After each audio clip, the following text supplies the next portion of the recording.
प्रदूषण के हालात को देखते हुए इससे निपटने के लिए कई तरह के उपाय किए जा रहे हैं। ग्रैब 2 के नियम लागू कर दिए गए हैं। एंटी स्मोक गन के जरिए जगह जगह पानी का छिड़काव किया जा रहा है, लेकिन ये तमाम उपाय नाकाफी साबित हो रहे हैं। बद से बदतर होती हवा के बीच दिल्ली में इस मसले पर सियासत भी हो रही है। हमारा अगला सवाल इसी से जुड़ा है। सवाल है, प्रदूषण पर क्यों शुरू हो गई है सियासत? दिल्ली में प्रदूषण से निपटने के लिए पिछले दिनों रेड लाइट ऑन गाड़ी ऑफ अभियान की शुरुआत की गई। दिल्ली के पर्यावरण मंत्री गोपाल राय आरोप लगा रहे हैं कि दिल्ली पुलिस इस अभियान को रोक रही है। वहीं बीजेपी दिल्ली में बढ़ते प्रदूषण को दिल्ली सरकार की नाकामी बता रही है। हर तरफ धुंध ही धुंध, जहरीली स्मॉग बना लोगों के लिए मुसीबत। सर्दी की दस्तक के साथ दिल्ली की हवा जहरीली हो गई है। दिल्ली से आई ये तस्वीरें एयर क्वालिटी का हाल बताने के लिए काफी हैं। इस स्मॉग के चलते ना तो दिल्ली का अक्षरधाम मंदिर साफ नजर आ रहा है और ना ही इंडिया गेट। एयर क्वालिटी मापने वाली एजेंसी सफर के मुताबिक आनंद विहार इलाके में AQI 404 दर्ज किया गया, वहीं बुराड़ी इलाके में AQI 340 दर्ज किया गया, जो कि बेहद खराब श्रेणी में आता है। यानी दिल्ली में प्रदूषण खतरनाक स्तर पर पहुंच गया है। हालांकि प्रदूषण पर कंट्रोल पाने के लिए पूरे दिल्ली में मोबाइल एंटी स्मॉग गन से पानी का छिड़काव किया जा रहा है, लेकिन प्रदूषण का स्तर इतना बढ़ा हुआ है कि एंटी स्मॉग गन भी फेल होते नजर आ रहे हैं। मौसम वैज्ञानिकों का कहना है कि अगर दिल्ली में हवा का रुख नहीं बदला तो अगले 20 दिन दिल्ली के लोगों के लिए मुसीबत भरे साबित हो सकते हैं। दिल्ली की हवा बद से बदतर होती जा रही है, लेकिन राजनीतिक पार्टियां प्रदूषण से बचने के उपाय निकालने की जगह एक दूसरे पर आरोप लगा रही है।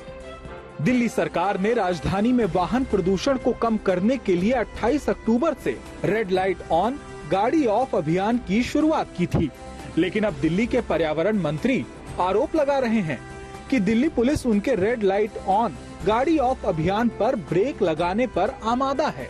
से चौराहे से रेड लाइट ऑन गाड़ी ऑफ कैंपेन शुरू किया था 26 तारीख को, 28 को बाराखम्मा पे हुआ, 30 तारीख को चिंदगी राम अखाड़े में हुआ, आज 2 तारीख को पूरे दिल्ली में पूर्व घोषित कार्यक्रम था। लेकिन आज रेड लाइट ऑन गाड़ी ऑफ कैंपेन से पुलिस को क्या प्रॉब्लम होने लगी, या भाजपा के इशारे पर उन्होंने गिरफ्तारी शुरू की है, समझ के परे। अभी इधर बीजेपी आम आदमी पार्टी सरकार को बढ़ते प्रदूषण के लिए जिम्मेदार ठहरा रही है। बीजेपी के सांसद मनोज तिवारी सड़क पर उतरकर लोगों को मास्क बांट रहे हैं और इस जहरीले धुएं के लिए केजरीवाल सरकार पर नाकामी का आरोप लगा रहे हैं। अरविंद केजरीवाल जी, आप शराब घोटाला कर रहे हैं, उसका जो होगा देखा जाएगा। आप जल घोटाला, आप DTC घोटाला, आप मजदूरों के पैसे का घोटाला सब कर रहे हैं, लेकिन दिल्ली की जनता की सांसों के दुश्मन क्यों बन रहे हैं? स्थिति बहुत गंभीर है। प्लीज अपना अपना मास्क लगाइए, अपनी रक्षा करिए, क्योंकि अरविंद केजरीवाल जी ने दिल्ली को अपनी हालत पे छोड़ दिया है। वैज्ञानिकों का मानना है कि राजधानी में बढ़ते प्रदूषण की एक वजह पड़ोसी राज्यों में जलने वाली पराली का धुआं भी है। आम आदमी पार्टी आरोप लगाती है कि किसानों को पराली का समाधान देने में हरियाणा सरकार पूरी तरह से विफल रही है, जबकि बीजेपी का कहना है कि पंजाब में पराली जलाने की घटनाएं बढ़ रही हैं। केजरीवाल साहब कुछ नहीं कह सकते, उसका सीरियसली लेना नहीं चाहिए।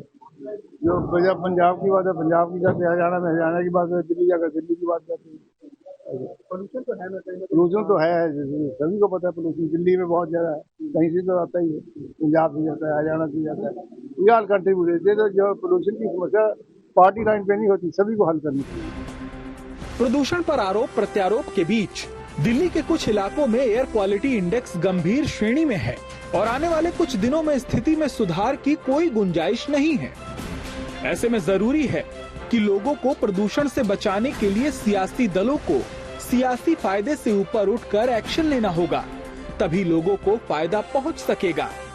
दिल्ली से अमित भारद्वाज के साथ bureau report, good news today.